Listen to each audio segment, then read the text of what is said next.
Rusty. It's the hypest video we're ever going to do!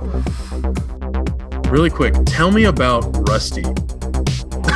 Smiles immediately. He's doing the whole thing by himself, which is insane. I can't even imagine. I don't know how familiar you are with Rusty yet, but like, he's the best. Rusty's amazing.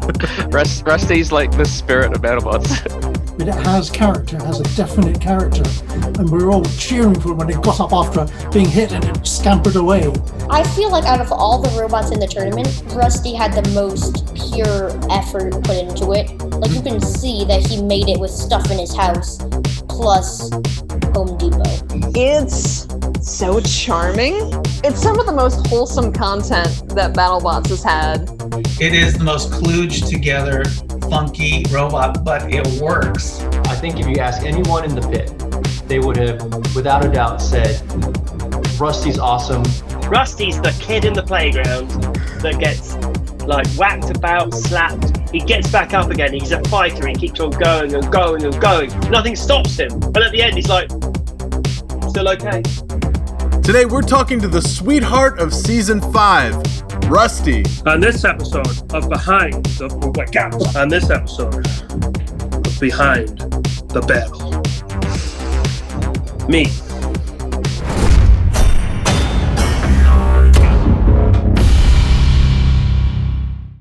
There's always these sort of well-funded college, super awesome machine shop, shining metal, perfect, CAD drawing teams.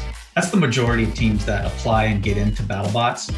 And then there's Rusty, which is like, well, I got a kitchen, I got some stuff in it, I got some stuff out in the barn, and I'm gonna weld up a robot. Oh, there's a salad bowl, let's make that the head. Okay, here we go. Oh, wait, there's a sledge. Oh, wait, there's a drill, let's move that, make that the weapon. It is the most kludged together, funky robot, but it works.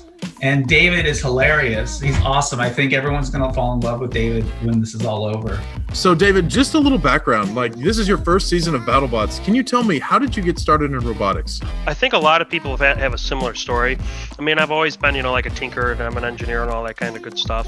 But in robotics, I've always been interested in robotics. But obviously, seeing the show on TV, I was like, God, that looks cool. And ever since I was younger, I've always wanted to get into the show. And one day you get a job and your pocketbook grows a little bit. And then you're like, oh, credit cards. And then you're like, bam, build a robot, right? When I saw on the website that you could actually, any old Joe could apply, I was like, all right, let's do it. And I started building the robot and I applied for it. And 3 years later, I made it. So you applied 3 times? Yeah, the first time was kind of accepted. They were like, you can come and you can maybe, but if not, you can hang out and stuff. And I was like, oh, cool. And I wasn't able to make that one. I sadly set myself up for failure with that one, but that's okay. And then the second time I didn't get accepted. And then the third time I was kind of accepted, kind of not accepted, and then accepted. So I was like, hey, all right, I can make it. Like, I'll take it. Right, exactly. I was like, whatever, that's fine. Had Rusty been like a long-term project before these 3 years? Or had you been building this robot just knowing that you were going to try for BattleBots and get there one day? The first go at it, I tried building him a month out. Once I realized the show had kind of rekindled and stuff, and I had known it had gone the year before, but I just finally noticed that it was back, and I applied, and Greg was like, yeah, give it a shot. And so it was about a month out, so I spent a month of like really working on Rusty hard, and then when I didn't make it, then it was maybe another couple of weeks I worked on him, but then he was like functional, but I kind of parked him in the garage because I was like, I'm spending a ton of money on this. The third year was when I really like dumped like massive amounts of time into him, but at that point it was just like, full blown, full steam. We're going to build him. We're going to put him together. I was like, if I need a part, I'm ordering it. And so I just really started cranking out on him. Gosh, I mean, towards the end there, at least the last 2 or 3 weeks, I mean, I was at least putting like, if I could, 6 to 8 hours a day into him. And with Rusty, because none of him was like built in CAD or anything. Yeah. What was really killing me on time is if I'd build everything up. If one thing didn't fit, I'd have to tear the whole robot back apart because you got to, right? I wouldn't want to, like, if I needed to weld something inside of him or cut something, I'd have to strip him back down, weld it. And so there was a lot of build, unbuild, build, unbuild. Yeah, and so trying to get stuff fit like that without a CAD program where you can like, oh yeah, I got space here, I can tweak this, I got to shrink this. I'd go to fit something up, be like, yeah, that'll fit, and I'd get it in there and be like, nope, it doesn't fit. So I'd take it back out, cut it, try it again, take it out, cut it. Or I'd build something and I'd be like, wow, that sucks.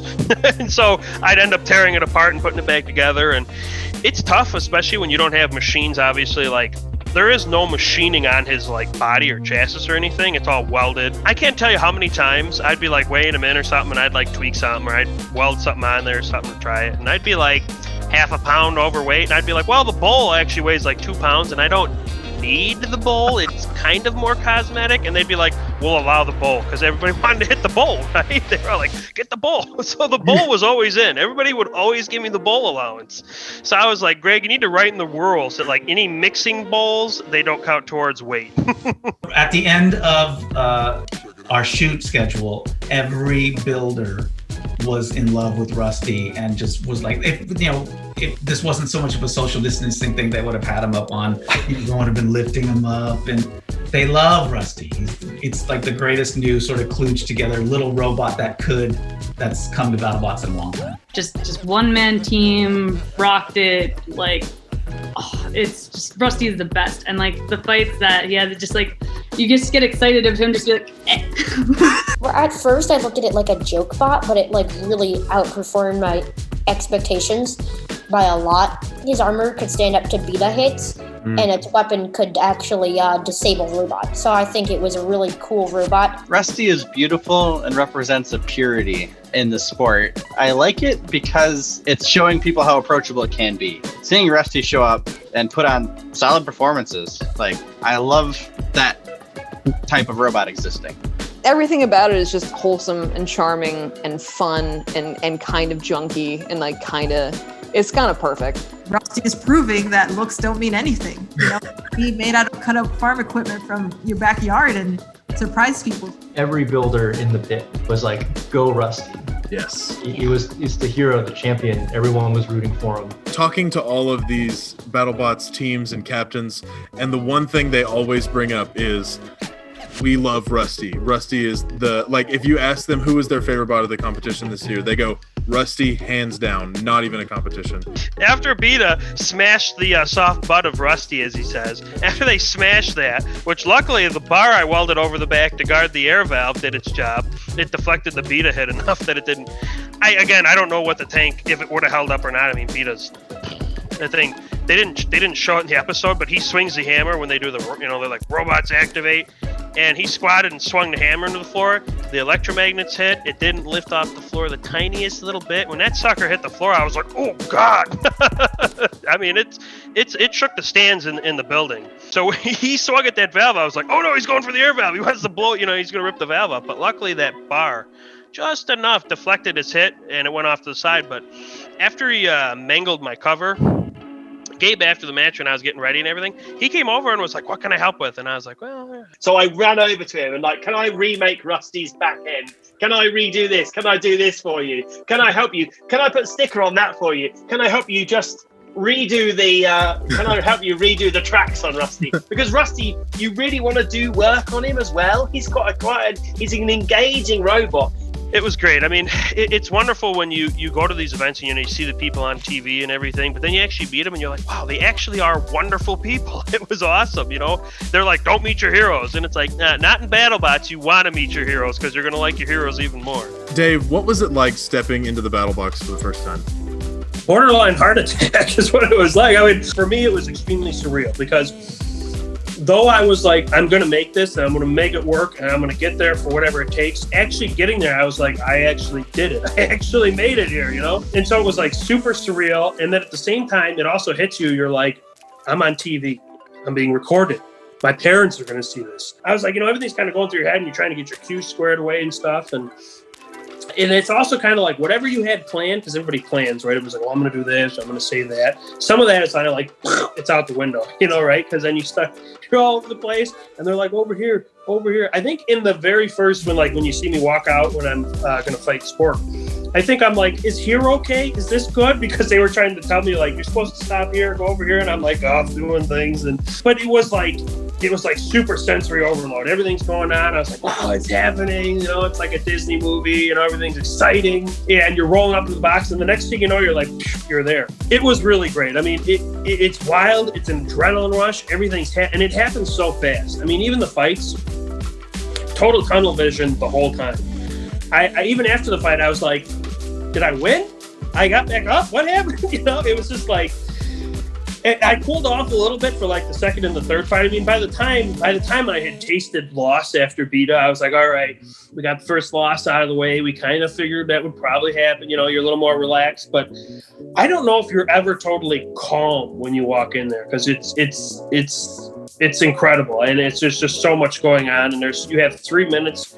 You spent all this time building, working, and it comes down to 3 minutes. You know, it's like fly or die at that point. Tell me about this fight with Rusty. Oh no. We're gonna receive hate mail for that one. Yeah. It's Rusty is like one of the robots with the most character this season. And it was definitely one of our team's favorites. Yeah, it's like, I think it's the bot of America. It's capturing like the hardworking American. Dave's there by himself, you know, blood, sweat, and tears. He's there. He's got this robot, and it's surprisingly tough. We didn't know that going into the fight, so we thought we were just gonna thought we were gonna blaze through it, and it's just like we hit a steel wall, I suppose. Yeah. What ended up happening with the Sawblaze fight, so Rusty his weapon's obviously pneumatic, and he's got a pneumatic cylinder in him. And the cylinder is power both directions. I know a lot of teams do power down and spring return, but he's power both directions. And so what ended up happening was his air cylinder in him, which is, I think it's a 3 1/4 inch bore cylinder, it was rubber cushioned at the end. And eventually, over time, just working the arms and stuff, those cushions were getting beat up. And so what ended up happening, I had to crank on a real short stroke, and if he cranked back too fast or too hard, the crank, I don't know how to actually do this, and I should write a piece of paper, but the crank will come back until, if this is the shaft, it'll come back until it's aligned with the shaft. If it came back too hard, it would compress too much and go over, I'd call it over center, right? Mm-hmm. So you'll see him when he starts the match, his arms come up, they kind of stutter, and then he keeps going back, and he actually whacks himself.